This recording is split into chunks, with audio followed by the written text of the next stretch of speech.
Hey, how's it going, everybody? Welcome back to the Goblin RIDES Podcast. Today, I am again joined by the wifey, where we're going to be discussing everything motorcycle related and everything not. Now, today is a very motorcycle related topic, I guess, and that is all the bikes that I nearly bought this year. So that's going to be interesting. There's some interesting picks, I think, is some of the bikes I was looking at originally that I never ended up buying for one reason or another. But I still think I'd actually end up buying them one day. If I got the opportunity, I'd buy them again. Yeah. You know what I mean? But anyway, so news-wise, before we crack on with the main topic of the show, I don't know really. Like, the main thing that sticks to my mind at the moment this week is I've been listening to the Linkin Park album a lot. Yeah. The newest one, From Zero. When I first listened to it, I wasn't that enamored by it. Yeah. But the more I've listened to it over the past week or so, the more I've been like, actually, this album's cracking. And it's probably one of their best ones. It is really, really good. So, because I think everyone's favourite albums are going to be Meteora, Hybrid Theory, and that's pretty much it, isn't it? I think this From Zero is up there. Yeah. With those albums, I think personally. But yeah, I mean, in terms of like news from us, there isn't a lot motorcycle related, is there? I don't think. No, I don't think so. So yeah, but I mean, do you have anything that you want to any news you want to share with everybody today? I guess not. I don't do anything. I don't have any news. I put the Christmas tree up. There we go. Oh, and I've upgraded my PC as well. That's a bit more exciting than that. Rig. So I did have a Ryzen 7 5800X 3D as a processor and a Radeon 7900 XT. So I was totally Team Red. And now I've gone back to Team Red and Team Green. So I've got it hasn't arrived yet, but it's what is it? It's a Ryzen 9 9800X. Sorry, 9900X, excuse me. It's the 12-core, 24-thread processor and an RTX 4080 Super. So I've been... the RTX card has already arrived, so I've been doing some editing with that, and I tell you what, considering that I was complaining in our Insta360 X4 review about the stutteriness of the preview footage and how long it would take to export, that is not an issue on the 4080 Super. No. Not an issue at all. And unfortunately, I think that's probably where AMD cards are probably let down a little bit, is in that professional application. Whereas NVIDIA, they're still the market leaders, despite the fact that for doing things like video games, AMD and NVIDIA are on par. But when it comes to the professional stuff, NVIDIA are just way further ahead than AMD at the moment. Yeah. It's unfortunate because I did like running a fully Team Red computer. Yeah, a rig. But look, it's just the way it is at the moment, unfortunately. But yeah, so I'm really excited. I mean, I told you how happy I was, didn't I, when I first installed that card? Oh, yeah. And then the first thing I did was open up an old project that I had that used the latest Insta360 footage that I had. I think I might have opened up maybe our Blackbird review or something like that. And I can actually work with the 360 footage. I'm so happy. But yeah, I mean, other than that, that's pretty much it, I think. Yeah. Really, in terms of news from us. We are going to be taking a break over Christmas. I haven't quite decided when that's going to be yet. But I would like to have like a couple of weeks off. That's what I'm going to do, yeah. You know, a couple of weeks off. So I might say, I haven't got my phone because it's one of the cameras, but is it the 21st or the 20th that's a Friday? 20th. The 21st is the fight, isn't it? Yes, yeah, that's right. So that might be the day that we have a break for Christmas. Do you think it's an idea to go live maybe before Christmas? We'll see how good the maybe have a live podcast? Depends how good the subscribers are. Does it? Yeah. I might give them a Christmas treat. We should hit 17k before the end of the year in terms of subscribers. But yeah, everything's gone down a little bit. It always does every year. Like the viewers go down, the watch time goes down, everything goes down going into December, January, February. Then from March, it just shoots off again like a rocket. So yeah, that's going to be quite an achievement. I was hoping to get close to 18K. You never know. We might still get there. Christmas miracles. I mean, I'm not logged in here onto the YouTube analytics, but we might still get there. We'll see. But this time next year, I expect to be on 32K. That's the goal, 32K. So it continues to double every year. That's the plan anyway. So we'll see. Aim for the sky, aim for the heavens, and then if you land somewhere in between, it's all right, isn't it? But okay, shall we crack on with the main topic of today's show? Yes, let's. So we've bought 2 bikes this year. We have. We've bought the Daytona 955i. Yeah. The 2003 Daytona. And we recently acquired our Blackbird.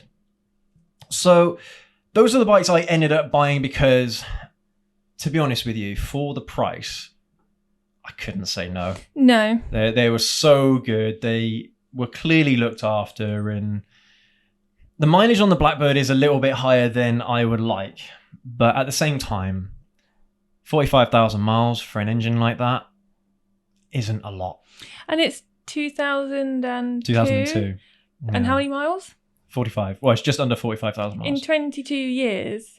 I know. That's not that many miles if you break it down like that. And on one of those big engines, because most of the time it's older people that tend to buy and ride them, they don't ride them like how I would, where they're constantly trying to get up to the higher end RPMs. They cruise a lot of the time.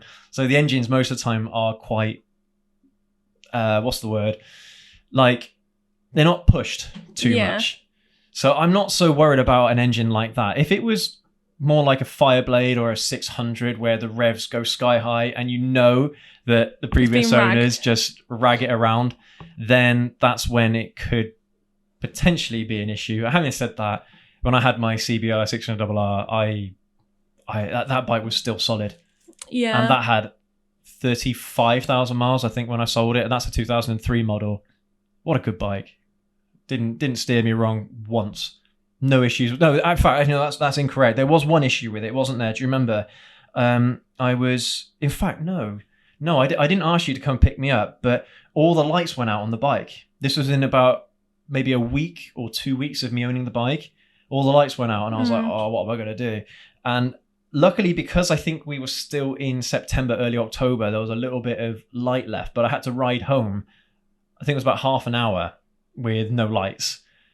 And I mean, at the time, I was a little bit worried that this was it. The bike was done for, but it turned out just to be a fuse. Yeah. Luckily. So, I mean, that's usually the case when a load of electrical stuff goes on at once, it's usually a fuse. Yeah. But to be fair, with none of the secondhand bikes we've brought, have I ever had to come and rescue you from somewhere? No.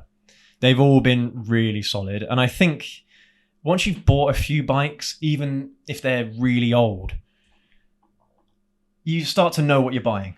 Yeah. And you start to get confident that you know it's a good one. But you know what you're looking for as well. Yeah. Like, does this feel wet? Does that look a bit rusty? Exactly. I just stand back and just let you do your thing.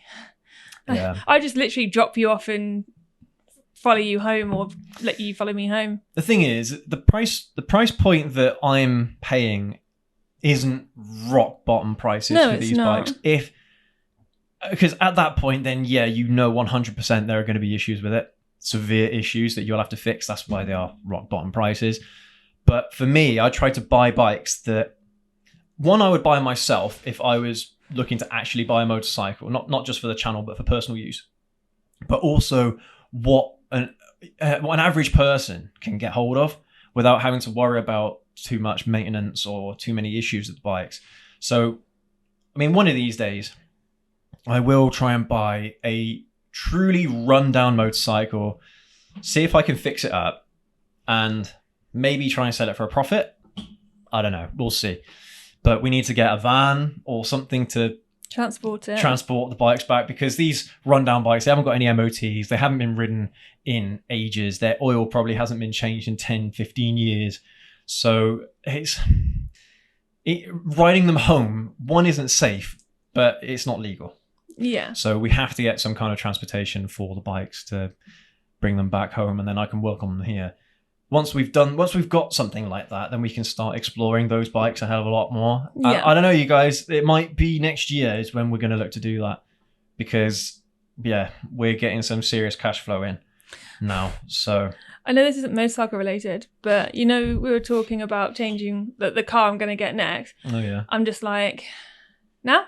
No, come on, your car's really good though. I know, but now you put that idea in my head. What car do you think it is she wants? We're not going to tell you. You have to try and guess it. Really? We should tell them. We'll reveal it next time. We should tell them. Next podcast. All right. We'll reveal it next week. But then. tell me what you think it is I want. Yeah. I'm And curious. it's a serious car. Yeah. All right. I don't mess around when it comes to my car. Right now, you have a Fiesta ST. It's a 2019 Mark model. 7, isn't it? Mark 7. That's a really good car. 2019. It's so fun. So much power with such a small car. It's a in such a small 1.5, package. isn't it, with 200 brake horsepower? No, it's 2 litre. Is it 2 litre? Yeah, it's a 2 litre 3-cylinder. I thought it was 1.5. Yeah, 2 litre 3-cylinder. But yeah, with a turbo, it's very, very good, and I had a lot of fun. Yeah. More fun than my Civic Type R, definitely. But it's lighter though, isn't it? Exactly. And it's smaller. You can kind of throw it into the corner. Imagine having that same amount of power in a smaller car. That's why it's more fun. Yeah. Simple as that. Whereas my Civic, because it's an FN2, it's the slowest one of the lot. It's heavy. It's the heaviest Civic. I don't know if it's the heaviest Civic they ever made. But it is heavy. At the time, it was the heaviest Civic they made. And basically the EP3, so the generation before, was much quicker than the one that I had. Yeah, but even though it's got the same those. engine. I don't mind them, but for some reason, I don't know why, it was one of my dream cars at the time, was to have one of those FN2 Type Rs. I just absolutely love the look of them. I love I like that overall design of that generation. So even if I didn't get a Type R, if it was a Type S or just one of the smaller engine models, like the 1.8 or something like that, I still would have been happy with it. Yeah. But I mean, because these FN2s are going for so cheap these days, you can get them for less than $3,000. But that's a story for another podcast. We'll do cars another time, because that's where I can kind of feel like I can get involved. You can chime in a lot more. But yeah, let's go back, because it's funny. Obviously we brought the Blackbird last month, beginning of this month. It was about 3 weeks ago. Gosh, feels like much longer. Yeah, 3 weeks ago. So obviously I remember the sort of bikes you were looking at getting around that time. I don't remember too many of the bikes you were looking at when it came to Daytona, I'm going to be honest. Yeah. So let's dive into that. All right. Because I know what you're going to say, and I think it's really interesting. I think it's really funny how things transpire sometimes. Yeah, it is, isn't it? So I can't remember if I mentioned this in a video or not, but this Blackbird was for sale at the time I looked to buy the Daytona. Yes. All right. And I did toy with the idea of buying it then, but because I wanted to get a Euro bike, it didn't quite fit in. It didn't fit in at the time with what the direction I wanted to go with the next bike. But that same bike was for sale 6 months ago. Well, nearly 6 months ago, 5 months ago or so was it? When did we buy the Daytona? June. So 4 or 5 months ago. And what's funny is that as soon as that bike came up again, I actually disregarded it, because I was like, why would they not have sold it in 6 months? Yeah. I thought it was a little bit strange. So I originally looked at getting... So one of the first bikes I was looking at was a Suzuki DRZ 400. These are classic bikes. So they are... What's the word? They're not Enduros, because that's specifically off-road bikes, as far as I remember. But this one was a supermoto. So basically... The bike itself is designed as a dirt bike, an off-road bike, but you can use it on the road. Oh, I remember seeing this picture. Yeah. But the owner, or one of the previous owners, had converted it into a supermoto, which means that it has street tires, so not the novelty tires, street tires. I don't know if they fiddled around with the suspension or anything like that, but supermotos are dirt bike looking bikes, but they're exclusively for on-road use, pretty much. And like, I've always wanted a bike like that, not necessarily a supermoto, but just one of those bikes that has that dirt bike look, and you could take it off-road if you wanted to, because that's something I want to do as well at some point, is try a bit of off-road riding, but also have that option to ride it every day out on the street. So do you remember why I didn't buy that bike? No. Because the seller never got back to me. Oh, right. I messaged them twice. That's a theme, isn't it? And they still to this day have not got back to me about that bike. Unreal, unbelievable. And the thing is as well, the ad that they put up was only a few days old when I messaged them. So you'd think that someone would be like hot on the case, you know, looking at messages every single day to make sure they haven't missed anything. And this is on Facebook Marketplace as well. So the messages should come through to your phone. Can't believe it. But I genuinely would have walked away with that bike. I would have bought that bike 100%. If that owner got back to me either the same day or maybe a couple of days later, I would have bought that bike. But yeah, it was not to be, unfortunately. And I mean, you guys let me know down in the comment section below if you think that would have been a bad idea to buy a DRZ 400 that has been converted to a supermoto. I know it's pretty standard practice, to be honest, these days. A lot of people, they love to put street tires on enduro bikes to turn them into supermotos. They like doing that. But yeah, dual sport. Dual sport is the word I'm looking for. So a dual sport is a bike that you can ride off-road and on-road. Yeah. So yeah, that would have been a very interesting bike to buy, I think. But yeah, guys, if you're looking to sell your bikes, check your messages every single day, even if it's just once per day.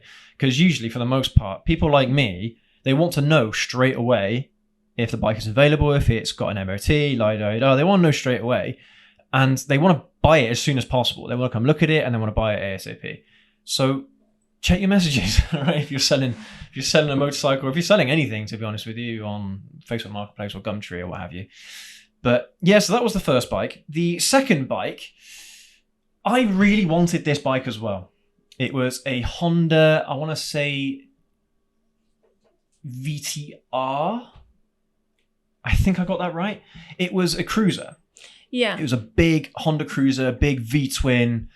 And I tell you what, since having a go on the Rebel 1100 and the Vulcan S650, I've been wanting to go on a cruiser again ever since. I've had so much fun on those bikes. I don't know why, because they're not the fastest things in the world at all, but they produce so much torque that it just doesn't feel right to be sitting in that armchair seating position and to have that much torque. It doesn't feel right at all, but those experiences for me were so fun. And again, I would have bought that bike. Genuinely, I would have bought that bike straight away if the owner... So this is another case where the owner didn't get back to me in time. It was a week later, by the time they did, and I asked a few questions about the bike because it didn't say on the ad whether or not it had an MOT or anything like that. And they said it didn't have an MOT and they didn't have the V5. Eek. Like, you guys, if you're going to sell a bike, one, sell it with an MOT because it's always going to generate far more interest. You're going to be able to ask a much higher price for the bike. And have the V5. If you lose it, fine, but have it ready before you sell the bike. But you can get another one. Yeah, of course you can. Yeah, it's not really an excuse, is it? No, it's not a big deal, to be honest with you. Not having a V5, but having it prior to sale, that's a no-brainer. You know, it just doesn't make any sense. But anyway, so that was that one. Didn't really go anywhere, was a dead end. It did look a bit rough around the edges though in the pictures, but at the same time, at the price point I was looking between 1,500, 2 grand. I might have stretched to 2.5, maybe, if the bike was interesting enough. It was worth it. Yeah. I would have paid a little bit more for it, but yeah, that was never meant to be, and well, it's probably for the best. But so the last bike that I went to look at, I actually went to go and look at it. So the owner, they told me that, yeah, it was available, it had an MOT, and it was good to go. So I was like, great, I'll go and look at it straight away. And I was super excited about this one because I've always wanted a Suzuki. I've always wanted a Suzuki Gixxer 750. Mm-hmm. Always. This is like, that's one of those bikes that owners will just, they'll go over the top about it, you know, talking about how amazing it is, how incredible it is, how, you know, at the time you had like these 900cc bikes and how this 750 was able to keep up with those bikes and it was as quick as those bikes. I don't know if that was true or not because, well, we'll get onto that in a minute. But it was one of those bikes that, again, if it was all good, I would have been like, here, just take my money. Shut up, take my money. And to be fair, it looked in pretty good condition, didn't it? The fairing wasn't all scratched up. And this was a 1999 SRAD. So the SRAD, I don't know why they call it an SRAD because it's just the Ram Air thing. You know, like the Hondas, like the Kawasaki's, the Yamahas, they've all got the same Ram Air system. I don't know if Ram Air is coined by Kawasaki, but that's how I know it. And that's how I know it being described as a Ram Air system. But yeah, it wasn't an overly high revving model. It was about 13,000 RPM, I think. So similar to the Daytona. But yeah, it all looked unreal. And the first thing I noticed was that the foot pegs were not original. I don't know if you noticed that. I wouldn't have been able to recognise it. Yeah, the foot pegs weren't original. And at that point, it kind of got me thinking straight away that there's something not quite right with this bike. Yeah. So anyway, I wanted to start the bike, but the owner did it anyway. I like to start them up myself first time to make sure they're cold and everything, because that's always what you should do. If you're going to look at buying a motorcycle, start it straight away from cold. Not if it's warm, I'd probably walk away because there's so many things that can be disguised in a warm exactly, engine. You can hide a lot of these things in a warmed up engine. So that's what I ended up doing. So the previous owner, the existing owner, I don't think they've sold it yet, but the existing owner, they turned the bike on for us. And I quickly walked round to the side and had a feel around the exhaust and the clutch casing. Because if it's warm, you'll know straight away by touching the exhaust. The exhaust isn't a good idea because it gets very hot very quickly. You can burn yourself, as I've known firsthand. And I think most of us have known firsthand. But yeah, if you touch the clutch cover, that again will get very hot, but it won't get so hot that you can't touch it. Yeah. So I did that and it was cold. So I wasn't too disappointed with that. I was like, okay, great. The bike struggled to turn. Oh, it didn't struggle to turn over. It struggled to start. So it was turning. It was cranking, right? And I was like, okay, this is a sport bike. Some sport bikes, they do take quite a few cranks to turn over and to start up. The ZX4R or RR, when I test rode that was one of its characteristics. Because it's quite a high revving engine, it takes a bit of time for the starter motor to really get it going. So I was like, okay, all right, I'll give it the benefit of the doubt. So and then eventually it did start up. It came to life. They had the choke on, and all I wanted to do was check the fork seals. So how you do that? So the fork seals around the suspension, the front suspension, there are like these rubber seals around it that keep all the oil in, all the oil inside the the suspension, I suppose. Mm-hmm. But so the way you do that is you grab the front brake and you just push down on the bike, at the front end of the bike, you just push it down. And then you put it back on the kickstand, walk around the front, have a little feel to see if there's any like oily residue around where the chrome shaft goes into the top part of the suspension. And I never got that chance because as soon as I went to go and push the bike down, it died. Yeah. Straight away, it died with no warning at all. It just gave up the ghost straight away. And I was like, okay, fine. The previous owner, I keep saying the previous owner, I'm pretty sure he hasn't sold that bike yet. But the existing owner, they did say they hadn't ridden it for a while. So I was like, right, okay, it might have some old fuel in it or something like that. So let's get it started again. And it was running for maybe 30 seconds or so, I think. And that's when it decided to die on me. And so we tried starting it up again. And again, it took ages to start up. Usually, if a bike is cranked over and it's started up, even if it dies within a minute later, starting it back up again should take just a couple of rotations and then it's back on again, right? That didn't happen. And this time it was me that was starting it. I was trying to start the bike up. And I was like, okay, well, there's something going on here. So I put the choke back on again. Because it was a really weird bike, because even though it's that 99 model was a fuel injected one, it still had one of those manual choke levers that you get on carburetted bikes. So a bit odd that. But anyway, so I put that back on again, tried to crank it over again, and it wouldn't crank. So it would crank, but it wouldn't start. It wouldn't come to life. And for some reason, the existing owner said, "Oh, you shouldn't do that, mate." Like, what? The bike isn't starting. So you put the choke on, right? That's how you... Because what the choke does, if I remember correctly, is that it's meant to allow more fuel to get into the cylinders. And then it should be a richer mixture in the cylinders, so it helps start the bike up, pretty much. And all modern bikes, modern cars, they've got auto chokes, so they automatically regulate how much choke that the engine needs and what have you. So that was a bit odd.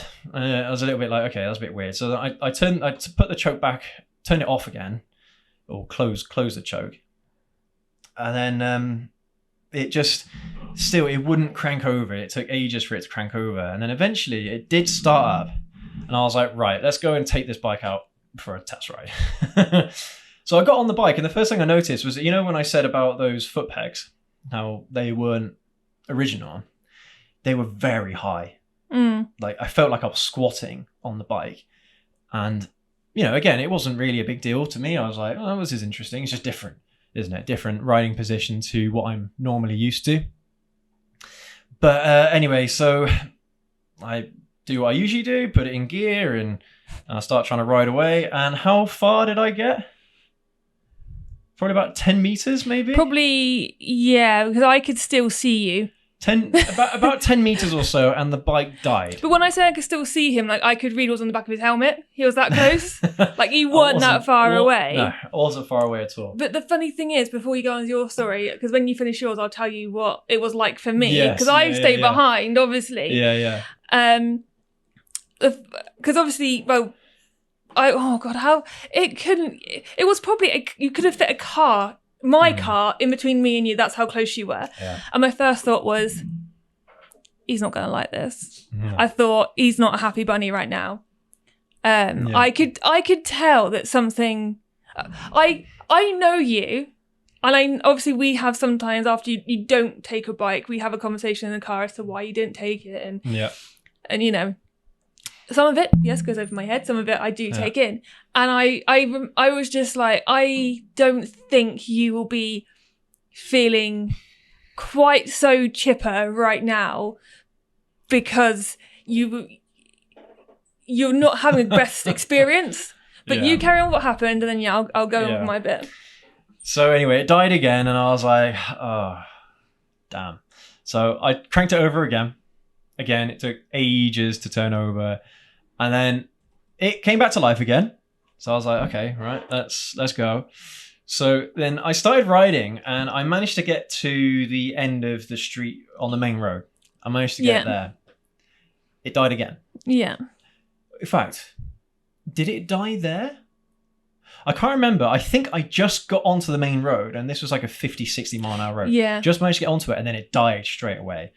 And then at that point, I was like, shit, this is bad, because this is high speed traffic, and I haven't got any brake lights on because the bike's just dying on me. So people aren't going to expect me to be riding so slowly. So I immediately pulled over to the side. Luckily, there wasn't a car that was directly behind me. Cranked it over again, and I was like, come on, please work, please crank over. It started up again after, again, like, I want to say another 30 seconds, just cranking it for another 30 seconds. It came back to life again. Went up the road a little bit. There was a little bend in the road. It died on me going round the bend again. This makes me so uncomfortable. Oh my God, this again, on that same high speed road, the bike died on me on a blind bend. So if a car just comes ramming behind me, they're going to run into me. They're not going to have a chance to stop. Luckily, there was a junction just to my left. And I mean, I was stupid, because I did try to, as I was still moving, to try and bump start it. It didn't do anything. It didn't bump start at all. I could hear it cranking over. You know, if any of you bump started at all, the crankshaft was definitely moving, and it wouldn't move at all. But at that point, I had like no momentum. So I had to just baby and waddle this bike to this junction on this blind bend. Luckily, I managed to get it there. And at that point, I was like, that's it.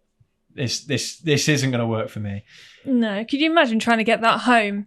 I think I said to you in the car, I would have driven behind you to make sure that if it died, it was me behind you and I was aware this could have happened. But at the same time, so again, I was stuck on that junction there. At the same time, I was like, right, I need to get this bike back to the owner. So I'll try and give it one last chance. One last chance. And that's what I did. I gave it one last shot. And eventually it started up again. And another thing I noticed at this point was that the bike I couldn't shift it into second gear. Mm-hmm. I had no idea why. I tried shifting a second gear twice. When I tried doing that, that's when it died. Yeah. When it died on me is when I tried shifting it. So what I did whilst I was in that junction before I moved off, so I got the bike started up again, held the clutch in, and I grabbed it with my hand and pulled up the gear lever manually with my hand because I couldn't do it with my foot. And it went into gear. But when I tell you how hard it was to get it into second, that was unreal. And I've never... Right, a bike should never feel like that. Getting it into gear should be smooth as butter, going up and down gear, especially on a Japanese bike. Should be smooth as anything. And that was just something else. I was like, nah, screw this. This isn't working for me. So anyway, I got it started back up again, went round the bend, tried to get it back. It died on me again, trying to get it back. And it died on me one last time as well before I actually managed to get it back to the owner. But at the time, I was like, this is a fuel issue because there's no way that the bike would just start up like that and then die straight away. Yeah. Or die within 10, 15 seconds. And again, the same thing happened. If you try giving it any revs, it would just die. And that's a classic sign of a fueling issue. As soon as I mentioned that to the owner, they were like, oh, that's funny. That's never happened to me before, giving it all that. And then, so I said that how many times it died on me and how dangerous it was and all that. And they said, oh, well, I've got a spare fuel pump with it if you want it. I was like, dude, because I literally said, oh, it's either an issue with the fuel pump, the fuel lines, something like that. There's an issue with fueling, wherever it is in the system. I didn't know exactly. But yeah. And then the fact that he mentioned that he had a spare fuel pump, I was like, it's not a surprise to him, is it? That clearly means that there's an issue with the bike. You were just hoping that it would last long enough for me to take it home, and then halfway down the road it would die on me and I start getting all these issues. That's why you test ride the bikes, because it might start up and it might be absolutely fine running on idle, but then as soon as you give it any revs and it needs more fuel, it can't deliver the fuel. So yeah, and I could hear the fuel pump priming as well though. So I don't know, maybe it was just on its way out. I don't know, man. And if it had old fuel in it, I'd ridden it enough at that point that it should have got through some of that and it should start running normally. But because fuel does expire if it's of course they say that after winter, don't they, as well? If it's over a year old, it goes off, but the bike will still run on it. Yeah, it won't run perfectly, it will still run on it. So I don't know, maybe he put in bad fuel. That could be a possibility as well. I don't know. But the combination of the foot pegs not being original, being really high up. I mean, there might have been adjustable ones, so I might have been able to put them down, but not what I was expecting. The combination of that, the bike dying on me as I was riding it, I was just like, nah, man, this isn't great. And the gear lever not moving up into second gear, I had to walk away from it, despite the fact that the bike looked really, really nice. And the funny thing was after I mentioned all this stuff to him, he didn't even try selling it to me. He was like, yeah, because you remember when we tried buying that Yamaha Thunder Race? Yeah. When it was on the ZZR, right? No, ZX9. ZX9, sorry. Yeah, when we ended up buying the ZX9, the owner, even though it had a massive knot coming from the engine, the owner was like, oh, will you take it anyway for like $1,000 or something? But didn't he then put on the description the issue that you found and drop the price? So he was never going to get it fixed. But when you left, it's quite funny when you left, and obviously I saw you and you stalled. I half expected you to just wheel it back and be like, "No, this is just not happening." But fair play, you wanted to give it a go. So anyway, I'm standing there and sometimes, especially when we brought the ZX9, I sometimes just sit in my car, which sounds rude. I don't mean for it to, but it gets awkward, me and this guy that I don't know. Yeah. So sometimes I just sit in my car, I call my mum or something, so I'm occupied, I'm busy. But this guy wanted to talk. And he wanted to know if I rode. He wanted to know, like, how long you'd been riding for and what you rode. And then he started trying to sell me the bike. Right. Okay. Or sell you the bike through me. So he was telling me exactly what he'd done with it, like where he'd taken it. And I was like, oh, okay. And then I was like, oh, but... And then he started talking about his ex-wives, and it got very bizarre very quickly. It got very odd. And then he was like, don't get married. And I was like, well... A bit late for that. Yeah. Yeah. But yeah, he was like, oh, he'll have great fun on it if he really likes it. It's a great touring bike. Touring bike? And all this sort of stuff. And I was just thinking in my head, I know you. And I don't think this is the one. Because if you can't even get it out of the little estate we were in. Anyway, and then we got in the car and there's a slight storm above your head when you got in the car. Oh, yeah. I was mad. You were pissed. I was mad. You were pissed. And then you kind of told me everything that had happened.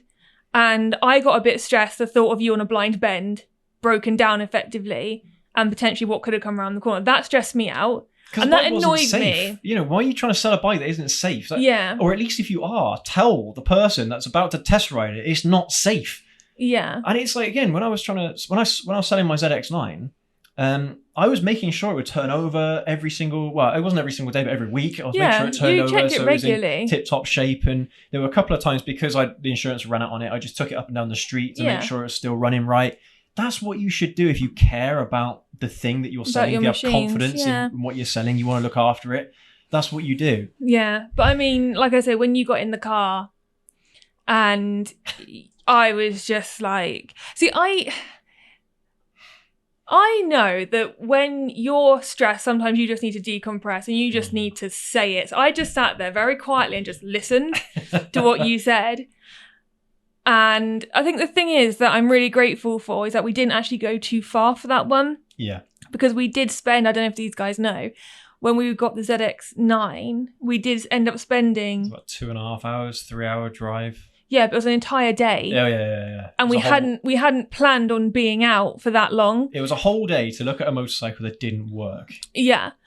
Ridiculous. And the thing is, like you say, it's not just your time, it's my time as well. Yeah. So we'd both wasted a day. We'd had to leave the dog at home because we thought we were only going to be a couple of hours. But we ended up going off somewhere else, didn't we, to find another bike. And it was just a bit of a nightmare. So the fact we were only like 45 minutes from home was a big plus for me because it meant that we weren't traveling too far. It's not worth it. When you're looking at a motorcycle that you know is cheap and you don't really know if it's going to run right, you don't know anything about it, it's not a great idea to travel for it. No. If it's a new bike or a fairly new bike, say a 10-year-old bike, then that's not so bad. You can pretty much bet that bike's going to be okay. But a bike that's 20 years old, that's got a fair chunk of mileage on it, you just don't know. So for me, it's not worth traveling miles and miles and miles to go and see a bike, knowing that it potentially isn't gonna run properly. And then not to mention, if you have to try and get it home and it breaks down on the way home, that is an impossible situation. What the hell do you do in that situation? But obviously it all worked out okay because we ended up with the Blackbird. And they were lovely, those owners were lovely. Well, and the funny thing is that, so because I said earlier that I'd actually skipped over it, I glossed over it because I didn't understand why it hadn't sold in 6 months. But because pickings, again, are fairly slim and people aren't getting back to me about bikes, I was like, right, let's give it a chance. Let's give it a shot. So I sent a message off to this person again. And funnily enough, I did actually inquire about it 6 months before or 5 months prior. And we spoke about it a little bit. And I did say, well, what's your best price? Like I asked back 5-6 months ago, and they said, it won't take any less than £1,800. And this time I deliberately didn't ask that question in the chat. I was just like, can we go and look at it? Yeah, fine, go look at it. And then I negotiated in person. Some people prefer that. negotiating in person because I ended up getting another £100 off the You bike. did. So it did work out in our favour in the end because they were willing to go down another £100. But then again, I was honest with them and I did say, like, look, I'm a motorcycle journalist. I'm buying this bike for my work. I've got a £2,000 budget. My insurance is £200 for the year. The tax is £150, £100 for the year. And insurance. And... What's your best price considering that? Yeah. And they said, well, £1,750. And I was like, look, if you take £1,700, you got a deal. And fair play, they were really nice and charming about the whole thing. Yeah, and they, you know, the thing is, it's even just little things like it was bitterly cold, was it? Because it was late. It was like wasn't 5. too bad. Well, it wasn't too bad that day. For me though, Yeah. slight breeze and I'm freezing. Yeah, it wasn't too bad. And I'd just been in a warm car for ages. So for me, it was really cold. And they offered us to go inside so we could do all the paperwork. And they brought the massive panniers as well, came with the bike. And yeah. And it was just, he knew what he was talking about, didn't he? It felt like from what I listened, well, from my very limited what I listened to, I was talking to his wife more. I don't think so. No. But it was an older gentleman. They don't ride very quick. So I was like, look, this guy's had this bike for 10 years. It's fine. It'll be fine. And he used it abroad, didn't he? Yeah. So I don't know if I've ever mentioned this, but this bike was a 2-owner bike. I'm the 3rd owner of this Blackbird. That's what we noticed when the V5C came through, wasn't it? Yeah, that's also when we noticed it was written off. But we won't talk about that. We've already... Well, I'll talk about that in another video because I found out when. Because I did a vehicle history check on the Blackbird and I found out when it had been written off. Let's do that another time. And all that. So we'll do that another time. But yeah, I mean, it's quite an experience trying to buy a bike this time of year because yes, you can get some really good deals on bikes, but at the same time, there's not a lot out there at the moment. Yeah.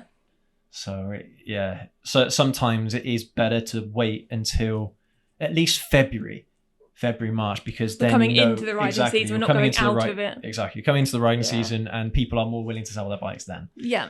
Mainly because they know they'll probably get a better price for it because there are lots of bikes being bought and sold during that time of year. It's probably when they're looking to buy their next bike, so it all works out for them, doesn't it? I might, because I did do a video about this a couple of years ago about whether or not winter is the best time to buy a motorcycle. But now you've done it. And now I've actually done it. I might revisit that subject and actually talk about my experiences this time around. But yeah, I mean, a lot of it, to be honest with you, is going to follow the same themes as this podcast today. But yeah, you guys, I mean, that is pretty much the experience that we had this year. And I'm not going to lie, I can't remember what bikes I was looking at with the Daytona. I think I was looking at a speed triple. I definitely looked at a street triple as well, but it was like a 2010 model and it was outside of my price range. I couldn't afford it. It was a really nice bike, but it didn't quite pack that punch that I was looking for, whereas the Daytona does. Yeah. So at some point or other, I still want to get a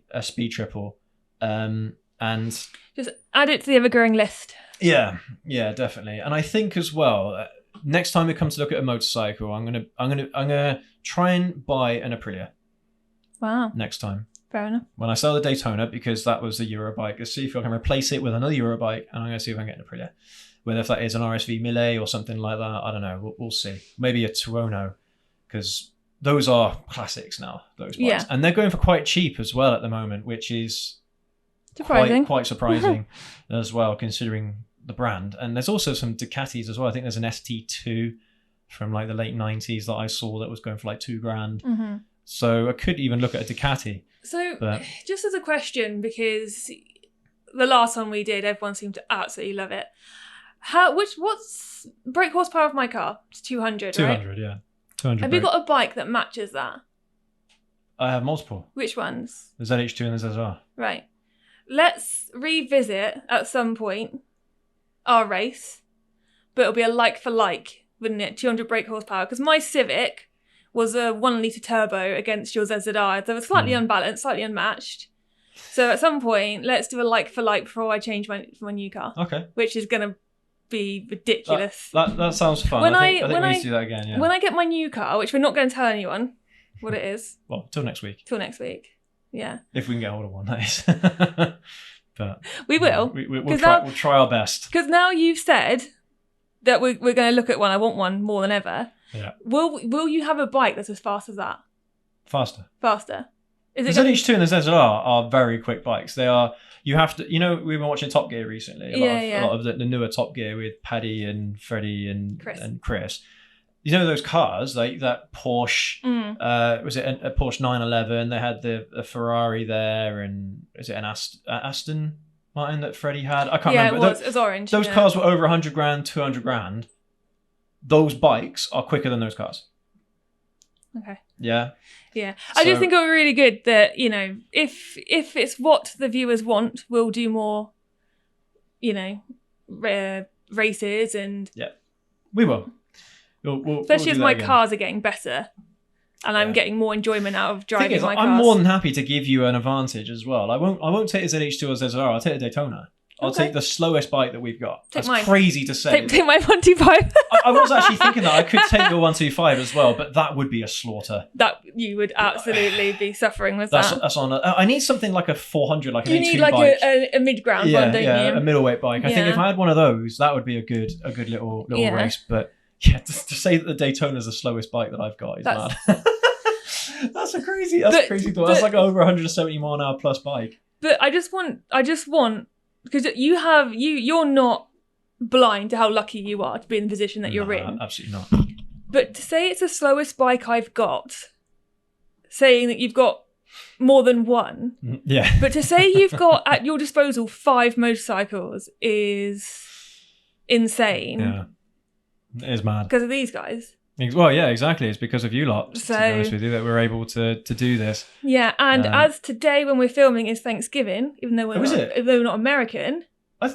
Oh, yes, yeah. Black Friday's tomorrow, isn't it? Yeah. I'm just thankful for what we've built and the people we've got. I know we don't obviously celebrate Thanksgiving, but it's just because it is Thanksgiving, I thought it would be nice just to mention that without these guys, we wouldn't be in the position we're in. Absolutely. And I mean, I'm sure that it will come up again towards the end of this year because we've achieved a lot this year. Yeah, this year has been an absolute stormer for us. And we do want to do a recap, don't we, this year? Yeah, absolutely. And I would, going into the new year as well, after the performance of the last 2 years, I think we've got a pretty good projection of where the channel can be if we keep doing what we're doing.